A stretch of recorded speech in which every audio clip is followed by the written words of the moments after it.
Hello, I'm Simon Whistler. You're watching TopTenzNet, and in the video today, the top 10 movie sets that took on a life of their own. Hollywood strives to make movies look as real as possible. After all, The Matrix wouldn't have been nearly as convincing if it had been filmed in some guy's basement. To make that magic, sets are often elaborately and solidly built. So elaborately and solidly, in fact, that after filming is over, those sets keep being used even when it's no longer for the movies. And in the video, we're looking at 10 great examples of this. Number 10. Pioneertown, California. Main Street, spelt M-A-N-E, of Pioneertown was built in the 1940s as a location for westerns like Cisco Kid and The Gene Autry Show. Although it was a movie set, all the buildings were real, not just false fronts, so after the western craze went boots up, regular folks moved in. In 1972, the building that had been the cantina in various shows and movies became an outlaw biker bar that served burritos. In 1982, the biker bar was reopened as Pappy and Harriet's Pioneertown Palace, and it is still there today, as is the rest of Pioneertown. In fact, if you'd like to own a part of Main Street like the Liquor Barn, check the real estate listings.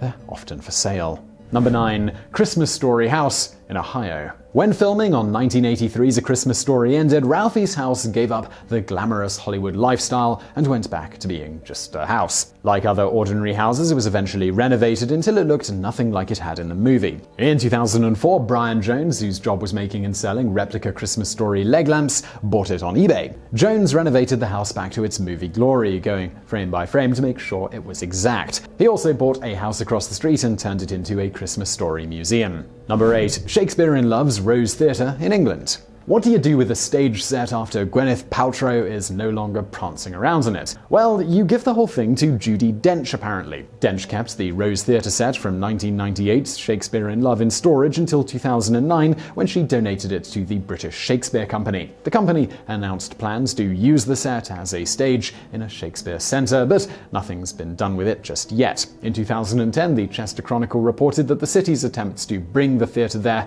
have failed. Number 7. John Wayne's Alamo Village in Texas. Never one to skimp on details, John Wayne had a full-scale working reproduction of the Alamo built for his 1960 film about, well, the Alamo.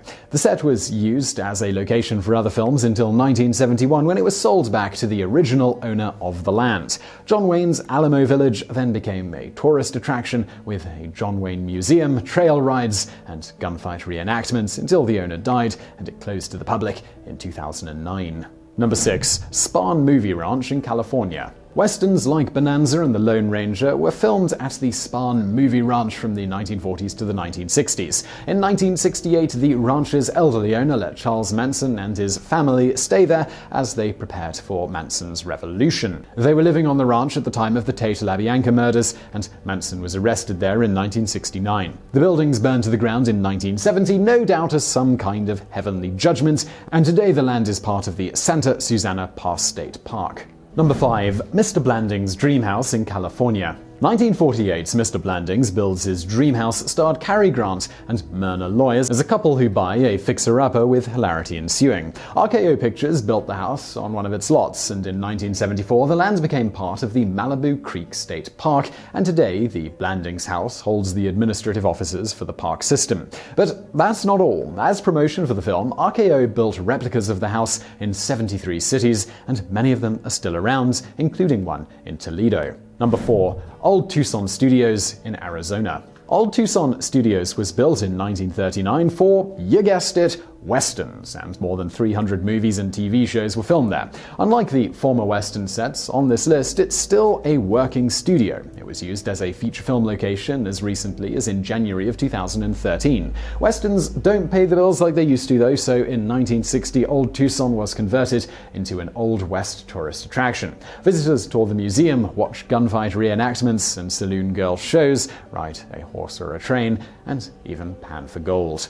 Number 3. Field of Dreams. After Universal Studios built a baseball diamond in a cornfield for 1989's Field of Dreams, movie fans started to visit it. The land's owners kept the diamond and welcomed the tourists, as many as 65,000 a year, and they never charged admission. In 2013, they sold the land for $3.4 million to a Chicago investment group, which plans to build 24 baseball and softball fields on the property. Number 2. Tatooine in Tunisia. Tunisia stood in for the planet of Tatooine for 4 of the Star Wars movies, and many of the sets still remain intact. Enterprising locals have moved into the Phantom Menace's spaceport buildings, and travelers can stay in a hotel which served as Luke's homestead in the original Star Wars. Number 1. Hobbiton in New Zealand. Director Peter Jackson gave the Hobbiton set from The Hobbit to New Zealand as a permanent tourist attraction, and it was completely rebuilt in the town of Matamata. Tour companies offer day trips where you can visit Sam or Bilbo's houses, provided they're not being used for filming.